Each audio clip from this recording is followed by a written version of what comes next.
Natawa lang tayo dito sa nakita nating post na ito kasi ang pinaka-title niya, Sara Duterte on International Issues. Talaga nakakatawa yan.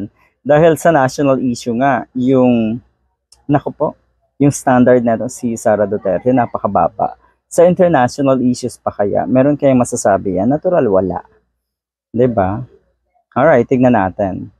Meron dito on Russia-Ukraine issue noong nakaraang taon na hindi pa Vice President etong butangera ng Davao. I am not a president or a vice president, nor a vice president, so it doesn't really matter kung ano yung stand ko.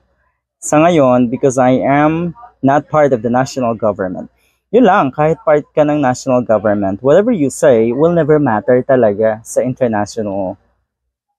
international, o kung ang pagbabasihan or kung ang pag-uusapan ay international issue, it will never matter.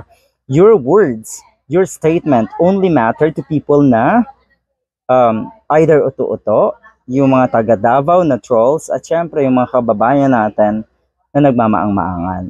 Doon lang po nagmamatter yung inyong stand sa mga issues. Huwag niyo nang hangarin na magiging or magmamatter yung inyong statement sa anumang international issues. Wala po talaga. Ito naman, on Israel and Hamas. Israel-Hamas conflict. Kamakailan lang to. Ang sabi niya, ako'y nananawagan sa aking mga kapwa Pilipino na ipahayag ang isang tigil putukan at dalhin ang usapin ng kapayapaan sa mesa. Yon. So anong naalala natin dito? Yung pagiging brusko ko na sa Sara, di ba nananapak? So yan, bumalik sa'yo, dinala mo ba sa usapin ng kapayapaan yung simpleng issue na yon dati sa Davao City kung saan nga humantong sa yung pananapak ng kung sino man? Di ba hindi? Napakasimpleng bagay nga yun eh.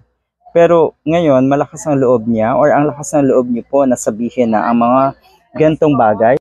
Kaya po dito sa kanyang pahayag tungkol nga sa Israel-Hamas issue, ay pinagtawanan lang siya ng mga netizens, feeling world leader daw na magmamatter yung kanyang sasabihin, pero walay. Okay. At syempre, ito pa, on West Philippine Sea, nakikita niyo naman itong picture na ito, wala siyang masabi. Totoo naman kasi, wala pa siyang statement. At saka kung meron man, uulitin ko, hindi rin yan magmamatter yung kanyang statement tungkol sa West Philippine Sea. Alam na natin kung bakit. Ganyan po ang isang Sara Duterte. Okay, ulitin ko yung kanyang mga pahayag, yung kanyang stand on issues, magmamatter lang po yan sa mga taong uto-uto, sa mga diehard at syempre sa mga nagmamaang-maangan na taga Davao.